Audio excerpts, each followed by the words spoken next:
Aux origines, il y avait des grottes, quelques cabanes, et puis des villages, des châteaux, des fermes, des villes.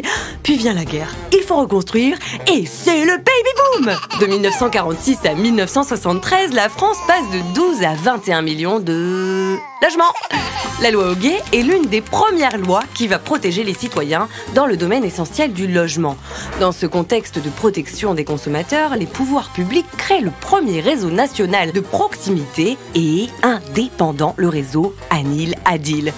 Voici le récit des ADIL. La saga du logement à travers les âges. La loi Barre, du nom du Premier ministre de l'époque, réforme le financement du logement et vient booster le réseau. C'est une révolution culturelle. Nous assistons au passage de l'aide à la pierre à l'aide à la personne, à l'apparition du Walkman, du Discord et de la fameuse HP 41CV. Le réseau ANIL-ADIL va dès lors informer et conseiller des milliers de citoyens sur la complexité des lois sur l'habitat, aider les acteurs publics et privés du logement, devenir force de proposition et concourir à des avancées significatives dans le monde du logement. Les ADIL vont faire face à une avalanche de textes législatifs fondateurs. En 1982, la loi Quillot reconnaît pour la première fois le droit à l'habitat comme un droit fondamental. Et pour équilibrer les rapports locatifs, elle réglemente le bail d'habitation. La demande en conseil explose.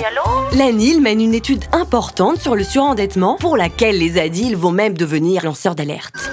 Et la loi des Hertz vient réformer le droit des contrats, une révolution juridique qui assure une protection des citoyens contre le surendettement. En 1990, la loi Besson met en œuvre le droit au logement. Pour la première fois, les ADIL sont directement associés aux politiques locales de l'habitat et au déploiement des actions sur le terrain. Le réseau alimente des études locales, nationales et devient un observatoire des questions liées au logement. En 1997, l'ANIL, pionnière dans le secteur de l'habitat, lance son site internet. Le travail sur la prévention des expulsions se renforce.